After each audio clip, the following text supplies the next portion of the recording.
Welcome to the current exam. आज है 5 मई 2025 and 5 मई 2025 को करंट अफेयर से जितने भी इम्पोर्टेंट बन सकते हैं हम सारे के सारे इस वीडियो में डिस्कस करेंगे। अगर आपको वीडियो पसंद आए तो प्लीज़ लाइक कीजिएगा, सब्सक्राइब कीजिएगा एंड शेयर करना ना भूलें। चलिए शुरू करते हैं। पहला प्रश्न है, भारत ने मई 2025 में किस देश के साथ अपनी वायु और सतही मार्ग द्वारा डाक व पार्सल सेवा निलंबित की? इसका सही उत्तर, भारत ने किसके साथ? पाकिस्तान के साथ मिलकर डाक और पार्सल सेवा निलंबित की। देखो 26 अप्रैल 2025 को क्या हुआ था? जम्मू कश्मीर के पहलगांव में हुए हमले के बाद भारत ने सुरक्षा कारणों के पाकिस्तान के सभी आयात और वस्तुओं पर डाक पार्सल सेवाओं पर रोक लगा दी। केंद्र सरकार ने 2 मई 2025 को नोटिफिकेशन जारी किया और पाकिस्तान से आने वाली इनकमिंग मेल और पार्सल पर तत्काल प्रभाव पर प्रतिबंध लगा दिया। यह कदम हमले में कई मद्देनज़र उठाए गए कड़े रुख का हिस्सा भी लिया गया, जिससे क्या हुआ, 26 भारतीय नागरिक मारे गए। देखिए हम कुछ एक्स्ट्रा जी के फैक्ट पढ़ते हैं कि भारत और पाकिस्तान का संबंध कब से रहा है? 1947 के विभाजन के बाद तनावपूर्ण रहे हैं। पाकिस्तान के साथ सभी सीमा पार व्यापार और कूटनीतिक गतिविधि अक्सर कैसे होती है? घटनाक्रम पर निर्भर होती है। अप्रैल 2025 में पहलगाम आतंकी हमले के बाद भारत ने पाकिस्तान के सभी वस्तुओं के आयात पर प्रतिबंध लगा दिए हैं। मौजूदा समय में भारत और पाक सीमा पर दिए देते बारूदी सुरंग, सीमांत स्थानों पर सैन्य टकराव और राजनयिक चक्रवात आम है। देखो पाकिस्तान की बात करें तो पाकिस्तान की राजधानी इस्लामाबाद, प्रधानमंत्री शहबाज शरीफ, राष्ट्रपति आसिफ अली जरदारी, मुद्रा पाकिस्तानी रुपया होता है। पाकिस्तान अपना स्वतंत्रता दिवस 14 अगस्त को बनाता है। एंड जीआई टैग किसको? कोई प्रणाली नहीं है वहाँ जीआई टैग की। क्लियर है? सेकंड प्रश्न पर चलते हैं। मई 2025 में भारत ने नेट ज़ीरो उत्सर्जन लक्ष्यों के समर्थन के लिए किस देश के साथ लंबी अवधि के ऊर्जा सहयोग समझौते पर नवीनीकरण किया है? इसका सही उत्तर ऑप्शन है डेनमार्क। देखो 3 मई 2025 को भारत और डेनमार्क ने ऊर्जा क्षेत्र में सहयोग बढ़ाने हेतु मौजूदा समझौते का नवीनीकरण किया है। यह समझौता दोनों देशों को स्वच्छ ऊर्जा क्षेत्रों में ज्ञान साझा करने, उन्नत तकनीकी सहयोग और नवीनीकरणीय ऊर्जा के समन्वय के लिए एक लंबी साझेदारी का मार्ग प्रशस्त करता है। मूल एमयू 5 जून 2020 को हुआ था और इनकी अवधि जून 2025 को समाप्त होने वाली थी। नवीनीकरण से ऊर्जा प्रणाली कैसी होगी? मॉडलिंग, अनियमित नवीनीकरणीय ऊर्जा का समन्वय, विद्युत व्यापार और ईवी चार्जिंग अवसंरचना जैसे क्षेत्र भी शामिल हो जाएंगे। बात करते हैं डेनमार्क ऊर्जा क्षेत्र में अग्नि और पवन ऊर्जा उत्पादन के लिए जाना जाता है। विश्व स्तर पर पवन टरबाइन बनाने वाली कंपनी वेस्टाज डेनमार्क की है। डेनमार्क ने 2050 तक कार्बन तटस्थ बनाने का लक्ष्य रखा हुआ है, जिससे यह भारत के 2070 नेट ज़ीरो के लक्ष्य से मेल खाता है। दोनों देशों के बीच सहयोग की तकनीकी प्रशिक्षण, शोध, एक्सचेंज और परियोजना साझेदारी जैसे तत्व भी शामिल हो गए। देखो डेनमार्क की राजधानी क्या है? कोपेनहेगन एंड प्रधानमंत्री मेटे फेडरिकेसन। मुद्रा डेनिश क्रोन है। प्रमुख राष्ट्रीय दिवस संविधान दिवस 5 जून को बनाया जाता है। कुछ डेनमार्क में जीआई टैग नहीं है, जैसे पाकिस्तान में किसी भी पदार्थ उत्पाद को जीआई टैग नहीं मिला है, सेम उसी तरह डेनमार्क को भी नहीं मिला है।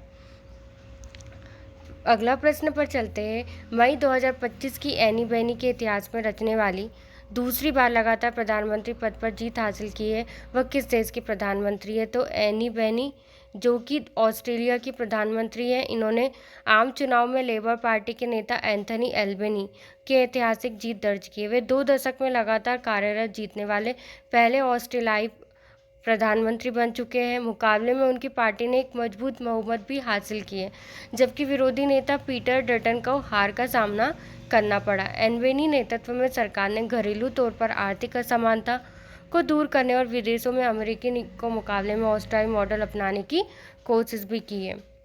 देखो एंथनी एल्बनी ऑस्ट्रेलिया के लेबर पार्टी के सदस्य रह चुके हैं। इन्होंने 2022 में प्रधानमंत्री का पद संभाला था। ऑस्ट्रेलिया के चुनाव में हर 3 वर्षों में होते हैं, याद रखिएगा। 2025 में चुनाव में लेबर ने 150 सीटों से लगभग 80 पर जीत हासिल की है। देखो बात करें ऑस्ट्रेलिया की तो कैनबरा है यहाँ की राजधानी, एंथनी एल्बनी प्रधानमंत्री है, राष्ट्रपति यहाँ पे नहीं होता है।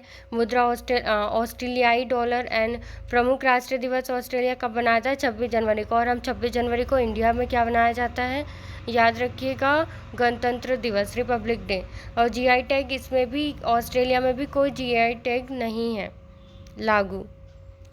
देखो, आरबीआई की मार्च 2025 की सेवाओं व्यापार रिपोर्ट के अनुसार वित्त वर्ष 2024-25 में भारत के कुल निर्यात ने अब तक के सबसे उच्च स्तर को पार करते हुए कितनी कीमत छुई?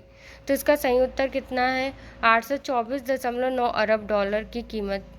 ठीक है, इसमें क्या हुआ था? पिछले वर्ष में 778.1 अरब डॉलर से 6.01% अधिक है। यह निर्यात का अब तक का सर्वोच्च स्तर है। इस वृद्धि में सेवाओं के निर्यात का बड़ा योगदान है।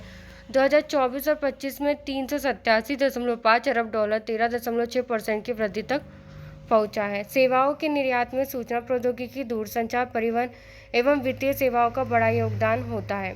जिन राज्यों में बड़े आईटी हब है जैसे कर्नाटक, तमिलनाडु, महाराष्ट्र, वहाँ से सेवाओं का निर्यात सबसे अधिक होता है। बात करें भारत की तो नई दिल्ली यहाँ की राजधानी है, नरेंद्र मोदी यहाँ के प्रधानमंत्री है, द्रौपदी मुर्मू यहाँ।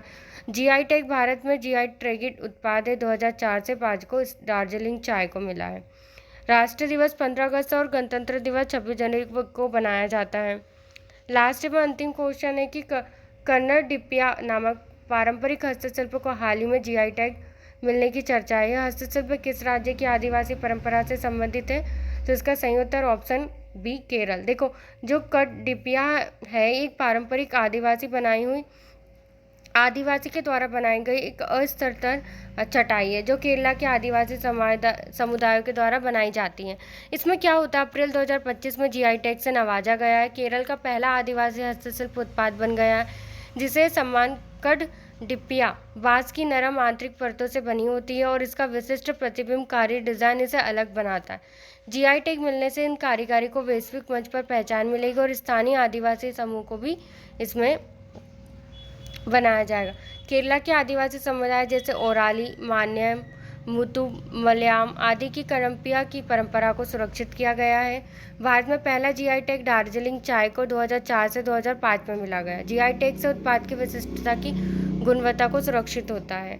बात करें केरल की तो तिरुवनंतपुरम यहाँ की राजधानी और 32 से अधिक उत्पादों को केरल के जीआई टैग भी मिल चुका है।